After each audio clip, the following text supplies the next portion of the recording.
नमस्कार, जिसका न्यूज में आप सभी का स्वागत है। मैं हूं कुलभूषण उपाध्याय। खबरों की ओर बढ़ते हैं। राजस्थान सरकार के सहकारिता और इंदिरा गांधी नहर परियोजना मंत्री उदयलाल आंजना शनिवार को जयपुर से राजसमंद प्रस्थान के दौरान भीम विधायक सुदर्शन सिंह रावत के ब्यावर कार्यालय पर रुके। इस दौरान पूर्व गृह मंत्री और पीसीसी उपाध्यक्ष लक्ष्मण सिंह रावत और विधायक सुदर्शन सिंह रावत ने उनको गुलदस्ता भेंट कर उनका अभिनंदन किया। शिष्टाचार मुलाकात के दौरान भीम देवगढ़ के विकास कार्यों और रोजगार पर चर्चा की गई। इस दौरान भीम विधायक ने मंत्री को भीम देवगढ़ क्षेत्र की मुख्य समस्याओं से रूबरू करवाया, जिस पर मंत्री ने शीघ्र ही समस्याओं के निराकरण का आश्वासन दिया। इस दौरान निजी सचिव योगेश गुरु, अरविंद जाटव, लक्ष्मीचंद भंसाली, अर्पित टाक और समस्त यूनाइटेड ग्रुप के स्टाफ सदस्य मौजूद रहे। अल्पप्रवास के दौरान मंत्री ने केंद्र सरकार की ओर से पारित किए गए कृषि बिल को किसान विरोधी करार दिया। मंत्री ने कहा कि केंद्र की सरकार देश के किसानों को बर्बाद करने और उद्योगपतियों को आबाद करने पर आमादा है। उन्होंने कहा कि जब देश का किसान ही बर्बाद हो जाएगा तो फिर देश कैसे तरक्की कर सकता है। अगर इसको लेकर किसान आंदोलन कर रहे हैं तो इसमें क्या हर्ज है। प्रदेश में बढ़ती दुष्कर्म की घटनाओं के सवाल पर उन्होंने कहा कि ऐसी घटनाएं नहीं होनी चाहिए, लेकिन घटनाओं के बाद सरकार को आरोपियों के खिलाफ कड़ी कार्यवाही की जानी चाहिए। मंत्री आंजना ने हाथरस की घटना की निंदा करते हुए कहा कि यूपी सरकार इस प्रकरण को दबाने पर तुली है। उन्होंने पीड़िता के घर जाते समय राहुल गांधी को सरकार द्वारा रोकने को दुर्भाग्यपूर्ण बताया। मंत्री ने कहा कि प्रदेश के सीएम अशोक गहलोत ने एक बयान जारी करते हुए कहा कि अगर भाजपा के बड़े नेता प्रदेश के 12 जिले में घटित घटना का जायजा लेने के लिए आना चाहे तो वे आएं और देखें। मंत्री ने आपराधिक कृत्य को दबाने के कड़े शब्दों में निंदा की। अंत में मंत्री ने कोरोना संक्रमण से बचाव के लिए प्रदेशवासियों से जागरूकता के साथ साथ सावधानी बरतने की अपील की। उन्होंने कहा कि सरकार अपने संसाधनों के साथ इससे निपटने के लिए अपना काम कर रही है। प्रदेश के जिलों के प्रभारी अपने अपने क्षेत्रों में दौरा करते हुए आमजन को कोरोना बचाव के लिए मास्क वितरित किए जा रहे हैं। मंत्री ने खुले शब्दों में कहा कि जब तक आमजन की सहभागिता कोरोना संक्रमण से निपटने में नहीं बढ़ेगी, तब तक कोरोना संक्रमण से बचाव के उपाय कारगर साबित नहीं हो पाएंगे। तो कोई भी अपराधी कर सकता है, सबको उसमें सहयोग नहीं रहता है, लेकिन ऐसी घटना हो जाए उसके बाद सरकार उस घटना को दबाने का प्रयास करे और उस बात को उजागर नहीं होने दे, इससे जन आक्रोशित होता है। अगर ऐसी घटना बनारस में हो गई और हमारे नेता प्रतिपक्ष में हैं आज राहुल जी, और ये पूरे देश में अगर आवाज प्रतिपक्ष की उठा रहे तो केवल राहुल जी उठाना है। अगर वो ऐसे मौके पर जाकर के देखने, ये लोकतंत्र का तकाजा भी यही है। अगर वो जाके वहां देखना भी चाहते थे तो सरकार ने क्यों रोका, क्यों उनके साथ लोकतंत्र में इस प्रकार की धक्का मुक्की की गई, क्या यह समझ नहीं देता है। आज हमारे माननीय मुख्यमंत्री महोदय ने भी स्टेटमेंट दिया है कि अगर अमित शाह भी आए, उनके बड़े नेता भी कोई आवे तो आप आराम में और चूरू में जहां भी कोई घटना होती देखे आराम से, कोई बात नहीं, हम न्याय करने का प्रयास करें। सरकार अपराधी को तो एकदम से तो नहीं रोक सकती, लेकिन अपराध होने के बाद उस घटना को तो नहीं दबाना चाहिए और उस अपराधी को तुरंत पकड़ के सजा सख्त दिलानी चाहिए ताकि समाज में एक मैसेज जाए और दूसरे व्यक्ति उस सजा से प्रभावित होकर इस प्रकार का गलत काम नहीं करे। मुख्यमंत्री महोदय ने और राजस्थान सरकार ने ये निर्णय लिया है कि कोरोना पर जिस प्रकार से ये महामारी पूरे विश्वव्यापी चल रही है और अभी तक नियंत्रण नहीं हो रहा और दिन दिन केस ज़्यादा बढ़ रहे हैं, राजस्थान भी कोई इससे अछूता नहीं है। इसमें जागरूकता ही सबसे बड़ा मामला है। तो सरकार अपने संसाधनों को लगा करके पूरे राजस्थान में ये वातावरण बनाना चाहती है कि भाई सावधानी रखो तो ही इलाज कर पाएंगे। सरकार ने अपने हथकंडे सब अपना रखे हैं, जितना इलाज करना हो सब कर दिए, सब संसाधन झोंक दिए हैं। उसके बाद भी रोज केस बढ़ते जा रहे हैं। तो अब जागरूकता भी एक हथियार ही अपना, उसके तहत पूरे राजस्थान में आज जितने भी प्रभारी मंत्री अपने अपने क्षेत्र में गए हैं, मास्क बांटेंगे, वातावरण बनाएंगे, लोगों में को आगाह करेंगे कि मास्क लगाओगे तो ही अपने परिवार को और अपने को सुरक्षित रख पाओगे। अब आमजन को विभिन्न प्रोडक्ट्स के तहत मिठाइयों की दुकान पर भी मिठाई की एक्सपायरी डेट के साथ ही उसके निर्मित होने की जानकारी मिल पाएगी। इसके लिए food safety and standard authority of India ने आदेश जारी किए हैं। नए आदेश के तहत अब मिठाई कारोबारियों को काउंटर के अंदर रखी मिठाइयों की ट्रे पर मिठाई की बनाने की दिनांक और खराब होने की तारीख भी लिखनी पड़ेगी। विभाग के अधिकारी ने बताया कि इस आदेश को जारी करने का मुख्य उद्देश्य आमजन को अच्छी गुणवत्ता की मिठाई उपलब्ध करवाना है, जिससे उनके स्वास्थ्य पर विपरीत प्रभाव न पड़े। अधिकारी ने बताया कि आदेश के तहत मिठाई की दुकान संचालकों को संबंधित खाद्य पदार्थ के खराब होने की तारीख स्वयं लिखनी होगी। व्यापारी एक्सपायरी डेट गलत ना लिखें। इसके लिए दुकानों और उनकी किचन का औचक निरीक्षण की जिम्मेदारी खाद्य सुरक्षा अधिकारी को दी गई है। तारीख गलत लिखने जैसी शिकायतों की जांच के लिए खाद्य पदार्थ के सैंपल टेस्ट से हो पाएगी। खाद्य सुरक्षा विभाग के अधिकारी ने बताया कि नए आदेश के तहत अब खुले में बिकने वाली मिठाई पर भी इसकी एक्सपायरी डेट लिखी रहेगी। विक्रेता जिस तरह मिठाई की ट्रे पर लिखते हैं वैसे ही एक्सपायरी डेट भी लिखनी होगी। यदि विक्रेता डेट, गलत जानकारी या दिनांक नहीं लिखता है तो उसकी शिकायत मिलने पर कार्रवाई कर जुर्माना राशि वसूली जा सकती है। ऐसे में आमजन को भी जागरूक करने का प्रयास किया जाएगा। गलत जानकारी अंकित करता है या तारीख नहीं लिख पाता है तो ऐसे मिठाई व्यापारियों के खिलाफ शिकायत खाद्य जो अधिकारी हैं उनको की जा सकती है। और शहर के महादेव जी की छतरी पर संचालित मिठाई की दुकान के संचालक निमिचंद ने बताया कि विभाग के आदेशों की पूर्ण पालना की जाएगी, लेकिन जिस मिठाई में चीनी पड़ती है वह मिठाई 10 से 15 दिन तक खराब नहीं होती है। इसके बाद भी मिठाई केवल सूख जाती है, जिसे खाने से फूड पॉइजनिंग नहीं होती है। हाल ही में जो सरकार के आदेश आए हैं उनकी हम पालना करेंगे। और हम पहले जो मिठाई के डब्बे लेते थे उसमें तारीख नहीं होती थी, अब हम सरकार की आदेश की पालना करेंगे और हर मिठाई के डब्बे पे हम मतलब जैसे आज मिठाई बनी है, इतनी बजे बनी है और ये कब तक एक्सपायर हो जाएगी, कितने दिन की हम सीमा उसमें डालेंगे। और हमने ये डब्बे छपाने के लिए दे रखे हैं और हम जल्द से जल्द इनको चालू करने की कोशिश करेंगे और ग्राहक को शुद्धता मिलेगी और हम जल्दी से जल्दी इसकी पालना करेंगे। मतलब देवी आराधना का पर्व नवरात्र इस बार विशेष संयोग के साथ आएगा। बुधादित्य और सर्वार्थ सिद्धि जैसे खास योग इस बार शक्ति साधना को और महत्वपूर्ण बनाएंगे। शारदीय नवरात्र 17 से शुरू होकर 25 अक्टूबर तक बुधादित्य को पूर्ण होंगे। इसमें योग, 3 रवि योग और एक सर्वार्थ नवरात्र में देवी के 9 स्वरूपों सिद्धि योग रहेंगे। नवरात्र में देवी के 9 स्वरूपों का पूजन किया जाता है। नवमी तिथि की समाप्ति रविवार सुबह 7:41 पर हो जाएगी। इसके बाद दशमी लग जाएगी, इसलिए विजयादशमी और अपराजिता यानी शमी पूजन भी इसी दिन किया जाएगा। इस बार अश्विन माह अधिक मास होने के कारण नवरात्रि 17 अक्टूबर शुरू होगी। इस दिन सूर्य कन्या राशि में, चंद्रमा तुला राशि में विराजित होंगे। पंडित खीमराज शर्मा के अनुसार इस साल मां घोड़े पर सवार होकर आएगी, जो कि युद्ध का प्रतीक माना जाता है। उन्होंने बताया कि नवरात्र का शुभारंभ 17 अक्टूबर शनिवार से हो रहा है और मां दुर्गा का आगमन अश्व यानी घोड़े पर होगा। 25 अक्टूबर रविवार को देवी मां हाथी पर प्रस्थान करेगी। पंडित शर्मा के अनुसार इस साल देवी अश्व पर आ रही है, जो कि युद्ध का प्रतीक होता है। इसमें शासन और सत्ता पर बुरा असर होता है। कोरोना महामारी के दौर में श्रद्धालु नवरात्रि के दौरान अपने अपने घरों में देवी आराधना, व्रत और उपवास करेंगे। पंडित खीमराज शर्मा के अनुसार घट स्थापना का सर्वश्रेष्ठ मुहूर्त 17 अक्टूबर सुबह 8:07 से 1:32 दोपहर तक रहेगा। अभिजीत मुहूर्त दोपहर 12 बजे से लेकर 12 मिनट से स्टार्ट होकर 46 मिनट तक ये रहने की संभावना है। यह नवरात्र व्यापार में उछाल भी लाएंगे, खासकर सोना, चांदी, बर्तन, भूमि और भवन के व्यापार में तेजी आ सकती है।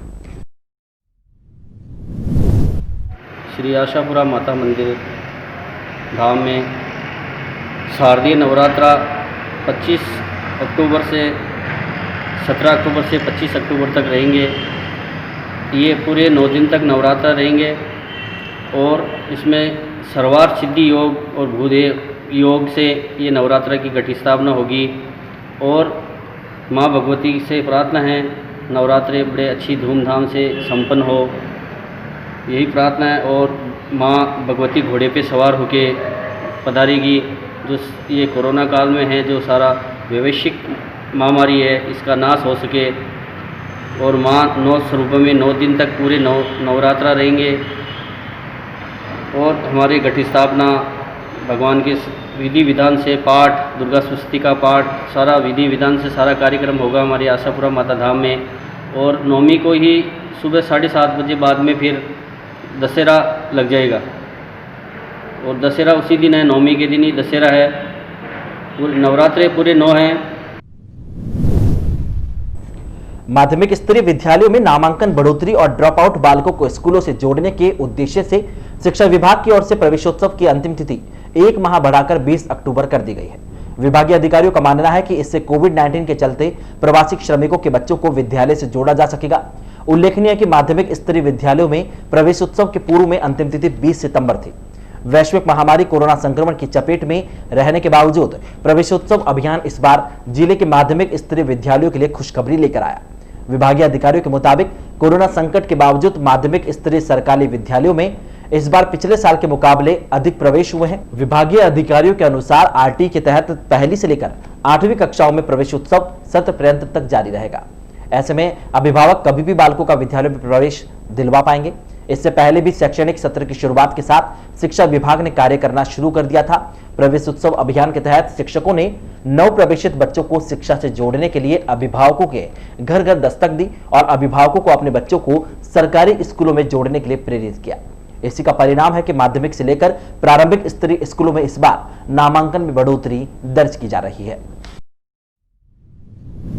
कोरोना संक्रमण काल में इस वैश्विक महामारी में शिक्षण के बारे में राज्य सरकार की चिंता बहुत ही सुंदर तरीके से जारी हुई। अभी जितने भी प्रवासी छात्र हैं, प्रवासी परिवार जो बाहर से अपने घर लौट करके आ गए, उनके बच्चे शिक्षण से वंचित नहीं रहे और इसी बात का ध्यान रखते हुए इन सब के बच्चों के शिक्षणार्थ प्रवेश की तिथि को 20 अक्टूबर तक बढ़ाया गया है। ये राज्य सरकार की और शिक्षा विभाग की बहुत ही न्यायोचित मंशा रही और उन्होंने मिलकर के इन बच्चों से कोई शिक्षण से वंचित नहीं रहे और उन बच्चों का अधिक से अधिक प्रवेश हो।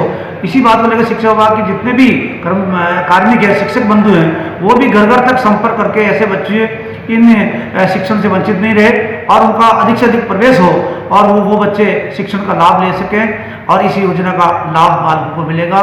ये बहुत ही अच्छा है। राजस्थान सरकार के कैबिनेट मंत्री, यातायात विभाग और उदयपुर जिले के प्रभारी मंत्री प्रताप सिंह खाचरियावास शनिवार को जयपुर से उदयपुर जाते समय कुछ देर के लिए उदयपुर रोड पर रुके। उदयपुर रोड स्थित श्री गणेश भोजनालय पावड़ा का ढाबा पर अल्प प्रवास के दौरान राजस्थान राज्य पथ परिवहन निगम ब्यावर आगार के कर्मचारियों ने ढाबे पर पहुंचकर खाचरियावास का माला पहनाते हुए स्वागत किया। इस दौरान आगार उमाकांत त्रिवेदी ने कार्मिकों का परिचय भी करवाया। स्वागत के दौरान कार्मिकों ने उदयपुर से लौटते समय मंत्री खाचरियावास को ब्यावर आगार का निरीक्षण करने हेतु निवेदन किया, जिस पर मंत्री खाचरियावास ने शीघ्र ही निरीक्षण करने हेतु आश्वासन भी दिया। इसके बाद मंत्री खाचरियावास उदयपुर से के लिए वहां से रवाना हो गए और स्वागत करने के दौरान ब्यावर आगार से प्रबंधन संचालन, यातायात प्रशासन राकेश उचेणिया, गणपत सोलंकी, गोविंद सिंह पंचमनी, उमाकांत त्रिवेदी, सुरेश कोरानी और चालक बशीर अहमद भी उपस्थित रहे। राजस्थान सरकार द्वारा सरकारी कर्मचारियों के वेतन से 2 दिन की वेतन कटौती, शिक्षकों के समर्पित अवकाश के नकदीकरण पर रोक और मार्च माह के 16 दिवस के वेतन भुगतान की मांग को लेकर शिक्षक संघ राष्ट्रीय की ओर से पोस्ट कार्ड अभियान चलाया जा रहा है। अभियान के तहत शिक्षक संघ पदाधिकारियों और सदस्यों की ओर से अपनी मांगों को लेकर मुख्यमंत्री के नाम पोस्ट कार्ड लिखे जा रहे हैं। इसी क्रम में शनिवार को राजस्थान शिक्षक संघ राष्ट्रीय के तत्वावधान में राजकीय उच्च माध्यमिक विद्यालय ब्यावर में भी पोस्ट कार्ड लिखे गए। इस दौरान संघ के गुरुशरण गोयल, राजेंद्र प्रजापति, मुकेश प्रजापति, श्री किशन वैष्णव, रोहित जैन, लक्ष्मण लाल प्रजापति, भोपाल सिंह, मोहन सिंह, मोहनलाल राव, विष्णुदत्त गोयल, हर्षित पारिक, कंचन परिहार, नीतू मिश्रा, जानकी टॉक, कल्पना कुमावत और मधु शर्मा सहित सभी शिक्षकों ने पोस्ट कार्ड लिखकर मुख्यमंत्री के नाम प्रेषित किए। माननीय मुख्यमंत्री महोदय को पोस्ट कार्ड द्वारा अपना विरोध शिक्षक वृंद जता रहे हैं। इसके मुख्य बिंदु यह है कि पहला जो राज्य सरकार ने आदेश दिए हैं कि शिक्षक के प्रतिमाह वेतन से 1 या 2 दिन की कटौती की जाएगी, जबकि कोरोना अभी राज्य में ये आर्थिक स्थिति इतनी खराब नहीं है कि वो इसकी व्यवस्था नहीं कर सके। दूसरा जो बिंदु है वो पीएल है, उपार्जित अवकाश के नकदीकरण से संबंधित हैं, जिस पे भी रोक लगा रखी है और ये रोक हटाई जानी चाहिए। और तीसरा जो बिंदु है वो ये है कि शिक्षक पहले ही 16 दिन के मार्च 2020 में अवकाश जैसे पेमेंट जो है उसकी कटौती करवा चुका है। तो मैं माननीय मुख्यमंत्री महोदय से निवेदन करूंगा कि जो आदेश प्रसारित किए गए हैं उनका पुनर्विचार करें और राहत प्रदान कराएं। धन्यवाद। कृषि विभाग की ओर से ज्वार फसल के लिए 732 फसल कटाई प्रयोग किए जा रहे हैं, जहां इन्हीं उपज के आधार पर काश्तकारों को फसल बीमा क्लेम प्राप्त होगा। इस माह के अंत फसल कटाई प्रयोग पूरा हो जाएगा। इन आंकड़ों के आधार पर सांख्यिकी विभाग द्वारा राज्य और राष्ट्रीय खाद्यान्न नीति तय होगी। कृषि कार्यालय के सहायक निदेशक कृषि विस्तार विनोद छाजे ने बताया कि कृषि विभाग की ओर से प्रधानमंत्री फसल बीमा योजना के तहत ज्वार फसल के लिए 732 फसल कटाई प्रयोग की शुरुआत की गई, जहां कृषि अधिकारी सरवार, जबाजा, मसूदा और भिनाय पंचायत समिति में जाकर ये प्रयोग लेंगे। ज्वार के क्षेत्र में 5400 हेक्टेयर भूमि पर बुआई हुई है। वहीं राजस्व विभाग द्वारा मक्का, मूंग और उड़द की फसल के लिए फसल कटाई प्रयोग किया जा रहा है, जिसकी रिपोर्ट के बाद काश्तकारों को फसल बीमा योजना का लाभ मिलेगा।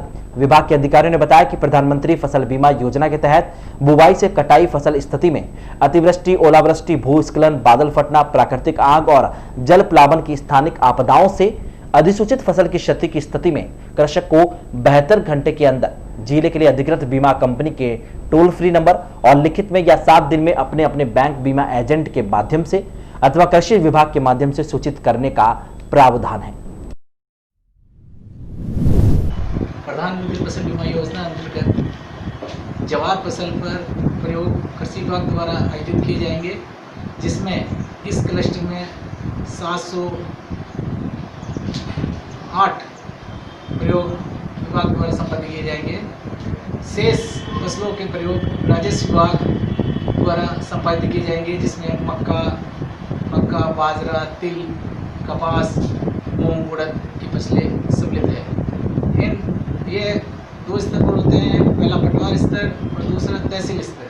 गत 7 वर्षों में से श्रेष्ठ 5 वर्षों की औसत से पैदावार कितने % कम या ज़्यादा है, उसकी गारंटी उपज से कितनी ज़्यादा है, कम है, उसके अनुपातिक उसको फसल बीमा की योजना के तहत लाभान्वित किया जाता है। जिले के प्रभारी मंत्री प्रताप सिंह खाचरियावास शनिवार को जयपुर से उदयपुर जाते समय कुछ देर के लिए उदयपुर रोड पर रुके। उदयपुर रोड पर जो स्थित गणेश भोजनालय पावना का ढाबा है, वहां पर अल्प प्रवास के दौरान बिहार विधानसभा युवा कांग्रेस के विधानसभा अध्यक्ष और पार्षद भूपेंद्र पाल पवार के नेतृत्व में उनका अभिनंदन किया गया। इस मौके पर उपस्थित सभी पदाधिकारियों ने मंत्री खाचरियावास का माला और साफा पहनाकर स्वागत किया। स्वागत सत्कार के दौरान कांग्रेस जनों ने शहर की विभिन्न समस्याओं को लेकर उनका ध्यान आकर्षित करते हुए ज्ञापन भी दिया। स्वागत करने वालों में डीसीसी सचिव धर्म सिंह भाटी, नवीन गहलोत, जवाजा कांग्रेस नेता महेंद्र सिंह कालिंगाकर, पूर्व सरपंच देवाता भरत सिंह, कुशाल सिंह रावत, संदीप यादव, गौरव गौड़, साबिर काठात, यशवर्धन शर्मा, आजाद काठात, लोकेश जांगीड़, यश मंगरोला, योगेश सिसोदिया, धन्ना रावत, दीपक शर्मा सहित कई अन्य कांग्रेस कार्यकर्ता शामिल थे। अखिल भारतीय हिंदू युवा सेना के राष्ट्रीय उपाध्यक्ष राजेंद्र कुमार सेठिया ने भारतीय हिंदू युवा मानव सेवा संघ के पदाधिकारियों की घोषणा की है। सेठिया ने अपनी घोषणा में राष्ट्रीय कार्यवाहक अध्यक्ष पद पर लोक अधिकार मंच के प्रदेशाध्यक्ष एडवोकेट संपत लड्डा को, राष्ट्रीय उपाध्यक्ष पद पर मांगीलाल को और राजस्थान प्रदेश अध्यक्ष पद पर भीम पंचायत समिति के पूर्व प्रधान नरेंद्र बागड़ी को मनोनीत किया है। इसी प्रकार उपाध्यक्ष पद पर जन मानव उत्थान समिति के प्रदेशाध्यक्ष हिमांशु वैष्णव को, प्रदेश महामंत्री पद पर सुभाष कुमार, प्रदेश कोषाध्यक्ष पद पर विजय प्रकाश पिपाड़ा को नियुक्त किया गया है। सेठिया ने प्रमुख समाजसेवी प्रवीण मेवाड़ा को राजसमंद जिला अध्यक्ष पद पर, श्रीमती चंदा तिवारी को उपाध्यक्ष, सुश्री हर्षिता तिवारी को महामंत्री, पूर्व पार्षद कन्हैयालाल भाटी को संगठन मंत्री और अर्जुन गुबारिया को जिला कोषाध्यक्ष मनोनीत किया है। इसी प्रकार देवगढ़ नगर अखिल भारतीय हिंदू युवा सेना के नगर अध्यक्ष पद पर ईश्वर सोनी को, ग्रामीण मंडल अध्यक्ष पद पर निर्भयनाथ योगी को नियुक्त किया गया है। सभी नवनियुक्त पदाधिकारियों को आगामी 1 माह के भीतर अपनी कार्यकारिणी की घोषणा के निर्देश दिए गए हैं। और इसी के साथ आज की बुलेटिन में फिलहाल इतना ही। पूरी टीम के साथ दीजिए इजाजत, फिर मिलेंगे। नमस्कार।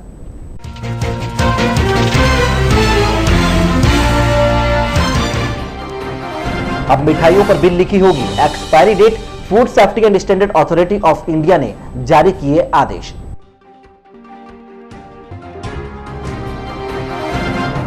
यातायात मंत्री प्रताप सिंह खाचरियावास पहुंचे ब्यावर आगार कार्मिकों और कांग्रेस जनों ने किया स्वागत।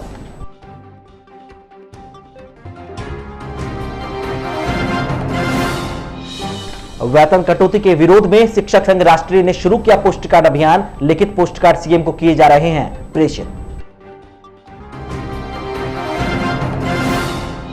और देश में बढ़ती दुष्कर्म की घटनाओं पर सहकारिता मंत्री अंजना ने प्रकट किया आक्रोश। यूपी सरकार पर हाथरस प्रकरण को दबाने का लगाया आरोप।